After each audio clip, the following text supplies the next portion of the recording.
wananchi wa kata ya Chamwino, mbele yenu ni mgombea udiwani nafahamika kwa majina Miraji Saidi Mayungwe. Ninagombea udiwani wa kata ya Chamwino kupitia tiketi ya Chama cha Ukombozi wa Umma. Sote tunataka na kupania moja ya kujenga kata yetu ya Chamwino.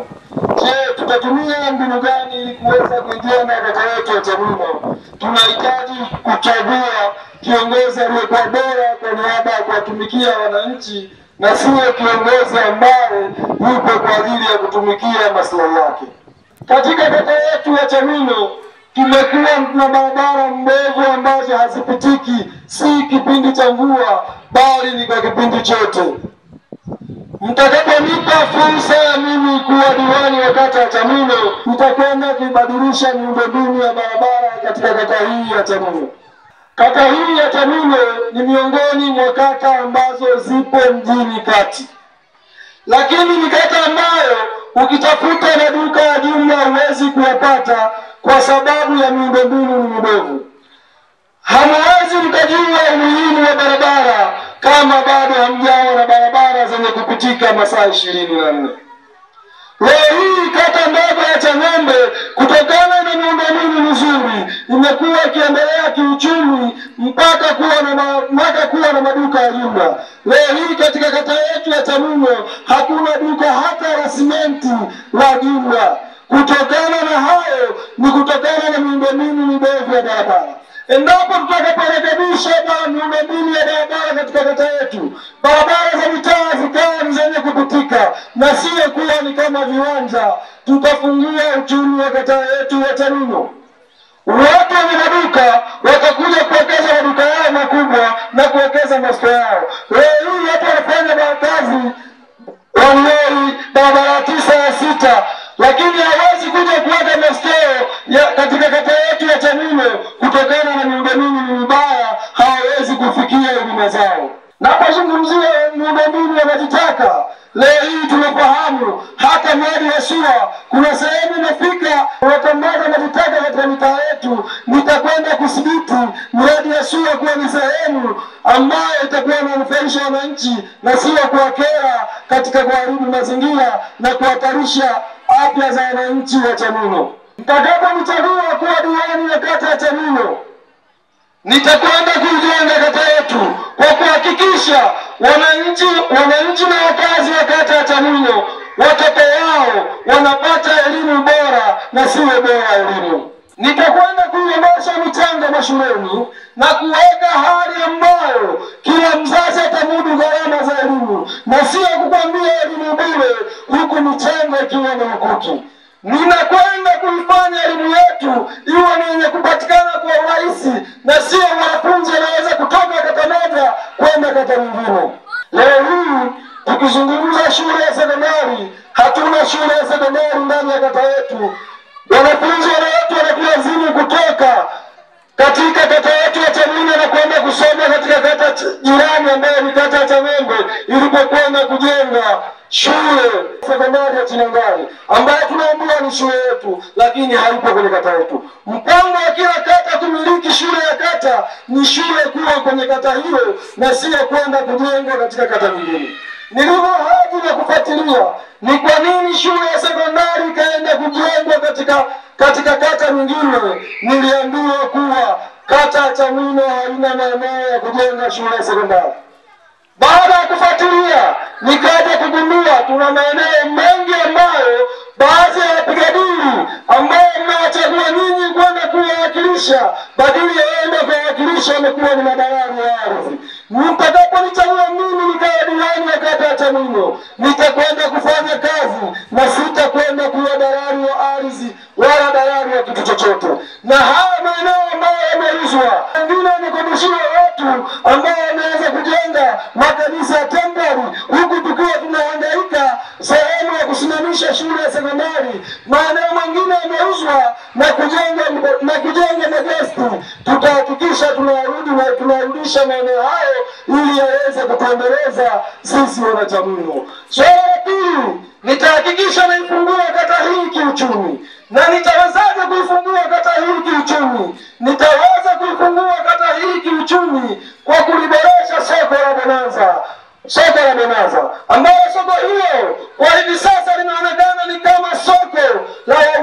laki tu, lakini soko hile kutokana na ukubwa na mahali lilipo tunaweza tukalitumia kuwa kitovu cha uchumi katika kata yetu. Nitakapokwenda kuwa diwani wa kata ya Chamwino, baada ya nyinyi wananchi wa kata hii ya Chamwino mtakaponipa ridhaa ya kuongoza kata hii, nitahakikisha masoko madogo yote na soko la majengo, soko la Sabasaba, badala ya magari yanayoleta mizigo kuenda kushusha mzigo katika soko la Job Ndugai, nitahakikisha yale magari yanakwenda kushusha mzigo katika soko letu la Bonanza. Tukishusha mzigo katika soko letu la Bonanza, tutakuwa tumelifungua kiuchumi. Watu watakuwa wakija mbalimbali kuja kununua bidhaa ili kupeleka katika masoko mengine. Hili soko letu litakuwa na mwingiliano wa watu. Hata mama atakapokuwa anafanya biashara ndogo, utaweza kufanya biashara zake kutokana na idadi ya watu watakaokuwa wanaingia na kutoka kwenye kata yetu. Nitakwenda kuimarisha soko la Bonanza, kuhakikisha linakaa kiusasa, liweze kufanya biashara kwa masaa 24, kuweka meza za kisasa za kufanya biashara, kuweka mataa ya masaa 24 na sio kuweka vibanda katika soko hili. Nitahakikisha swala la tatu, baada ya kuboresha soko hilo, soko linahitaji lingine na wananchi watakaokwenda kufanya biashara katika soko hilo. Wataendaje kufanya biashara katika soko hilo huku wakiwa hawana mtaji? Ninakwenda kulitatua swala la mitaji kwa kina mama na vijana na walemavu. Kutokana na mikopo yenye gharama nafuu, mikopo ya halmashauri ambayo ni 10%, asilimia hizo 10 zimegawanywa mara 3. 4% wanatakiwa wachukue mikopo hiyo kina mama, 4% wanatakiwa wachukue vijana, 2% wanatakiwa wachukue walemavu. Je, mikopo hiyo inawafikia na ipasavyo?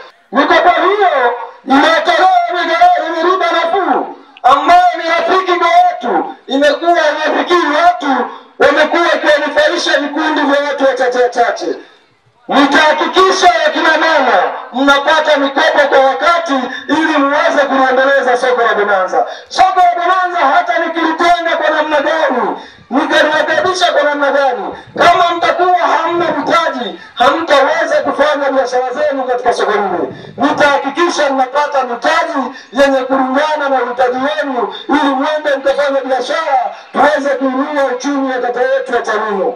Swala la pili katika mikopo hiyo, nitahakikisha ninarekebisha na kuingia katika baraza la madiwani kwenda kurekebisha mfumo wa utoaji wa mikopo.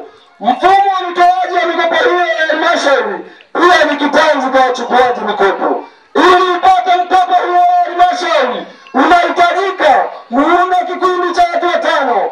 Baada ya kuunda kikundi cha watu 5, mkisajili.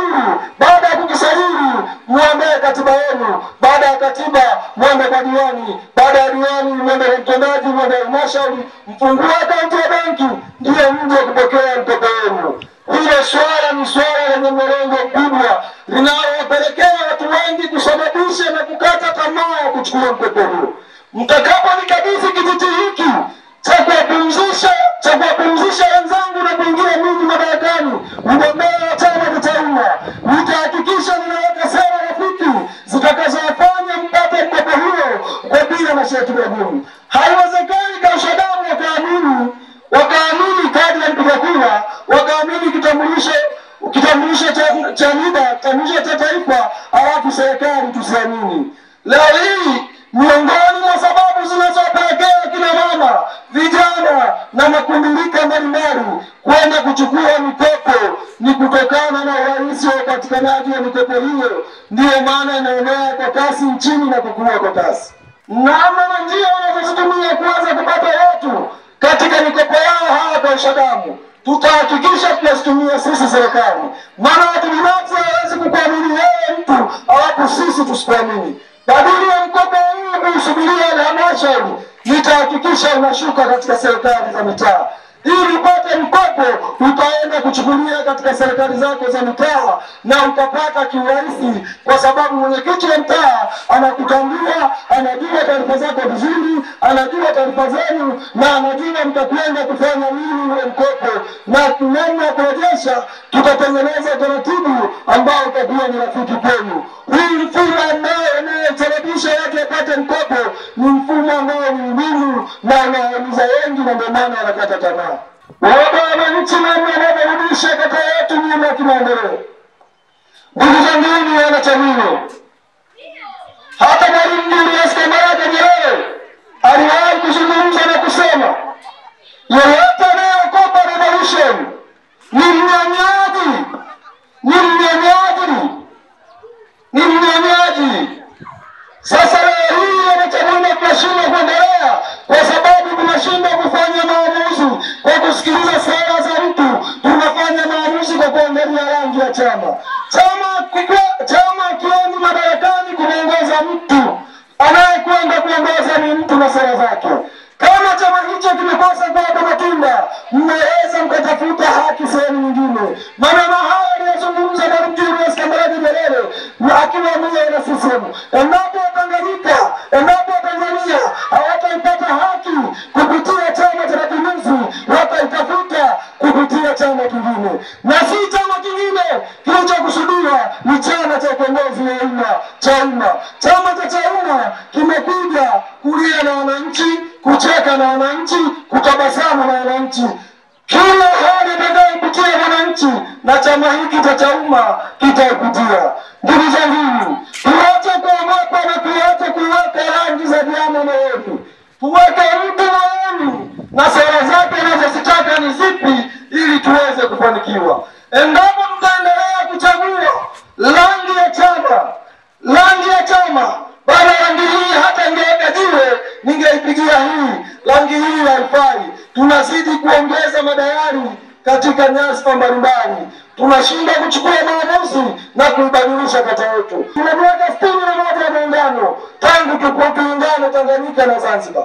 Leo hii ni aibu kwa jimbo la Dodoma mjini kuwa wanasikiliza kero za kata ya Chamwino, ambao kata hiyo ndio inayounda jimbo la Dodoma mjini.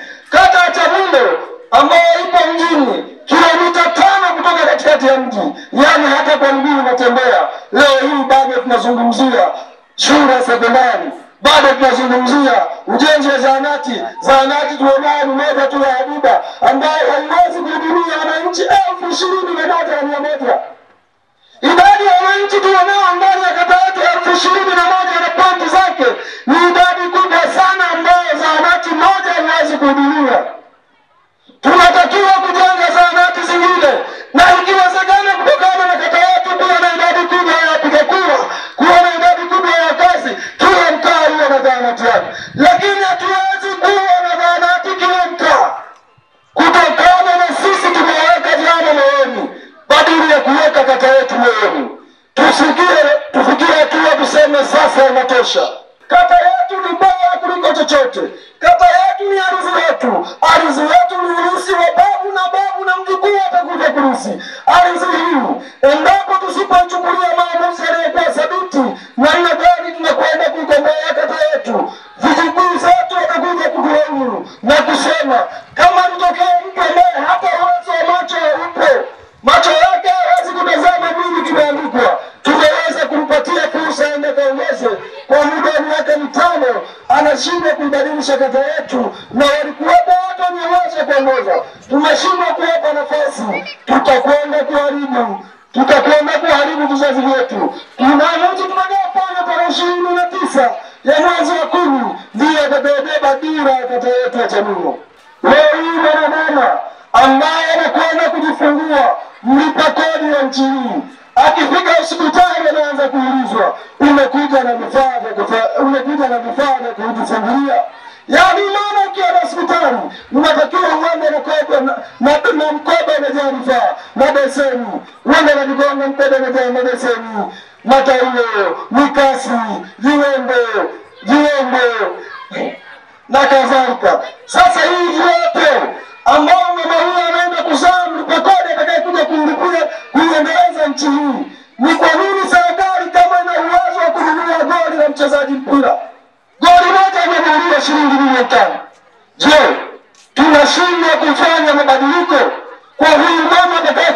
kujifungua asiende na mkoba uliojaa vitu, aende vikute vitu na ajifungue kwa usalama na asibeti afya yake. Ndugu zangu, endapo mtakaponipa ridhaa ya kuiongoza kata hii, nitahakikisha kila mwanamama anayehitaji kumleta mlipa kodi katika kata hii ya Chamwino anapata fedha itakayomkidhi kuweza kupata vifaa vya kujifungulia bila ya kuwa na gharama yoyote ya kwenda kufunuliwa. Na uzazi usiwe ni mateso, hiyo ni sehemu ya mpango wa Mwenyezi Mungu wa kuongeza watu katika kata hii. Sasa ni mpango wa kusaidia kaya maskini. Je, tuulizane, kwa nini mlipa kodi ninatoa pesa yangu ya kwenda kulipa kodi hiyo ambayo anakwenda kulipa mshahara mwalimu, anakwenda kulipa mshahara askari, anakwenda kulipa mshahara wa bunge, madiwani, wao wakistaafu wanakuwa na kiinua mgongo. Sisi walipa kodi umri wetu ukifika hatuwezi kuzalisha tena kutokana na umri wetu ulishachoka, viungo vyetu vya kupambana huku na huku kuhangaika vilishaisha, hatuwezi kuhangaika na kugangamana ili tuweze kupata fedha. Tunahitaji serikali ambayo tulikuwa tukilipa kodi iweze kutusaidia. Wanatubatiza jina baya, wanatuambia sisi ni TASAF, yaani kaya maskini. Je, ni sahihi kwa mlipa kodi kuitwa kaya maskini? Na baada tumepewa jina ambalo ni baya, wazazi wetu wamepewa jina ambalo ni baya, wanaitwa TASAF, kaya maskini. Lakini ili waipate hiyo fedha ya TASAF, sijajua ni kwa nini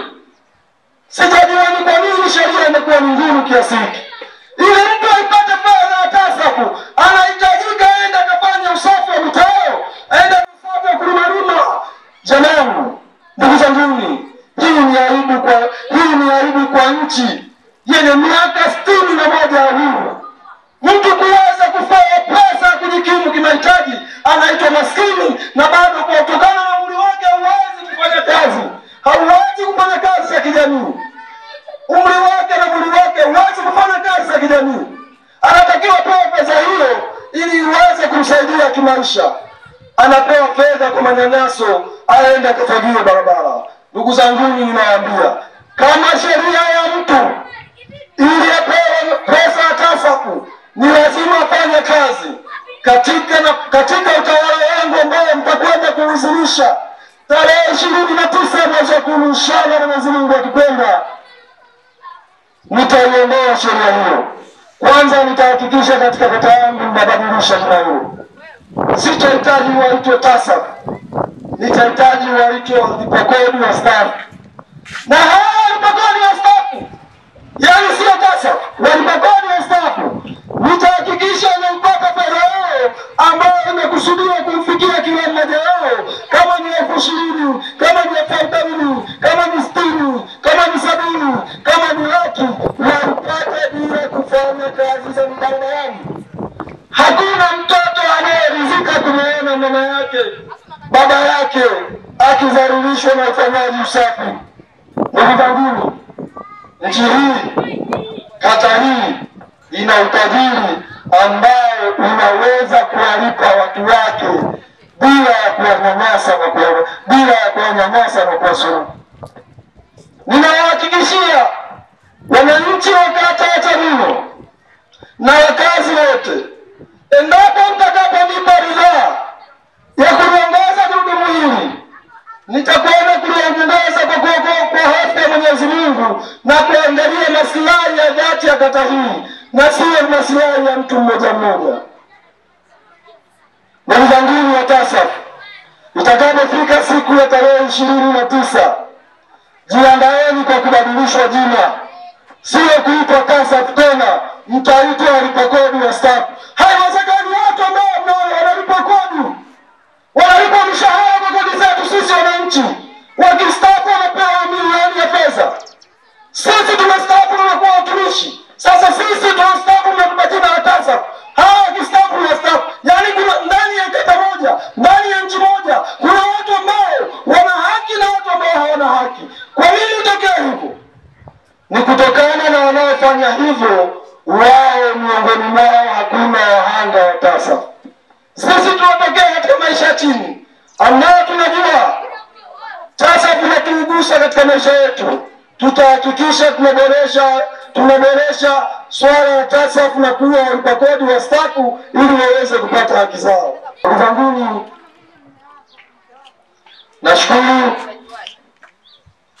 nashukuru kwa kunipa sikio kunisikiliza kuweza kueleza sera zangu. Kwa leo naombeni itakapofika tarehe 29 mwezi wa 10 kuweza kumchagua ndugu Miraji Saidi kuwa diwani wa kata ya Chamwino, ili kata hii iendane na jina sahihi ya Chamwino. Kata hii iwe ni sehemu ambapo watu wakiulizia vyumba vya 30,000, vyumba vya 40,000, waambiwe hapa ni katikati ya mji, huwezi kupata chumba cha bei hiyo. Naombeni tarehe 29 mwezi wa 10 mumchague Aisha Sare Mabega kuwa mbunge wa jimbo la Dodoma mjini, mchague Miraji Saidi Mayungwe kuwa diwani wa kata ya Chamwino. Wa hadha, assalamu alaikum.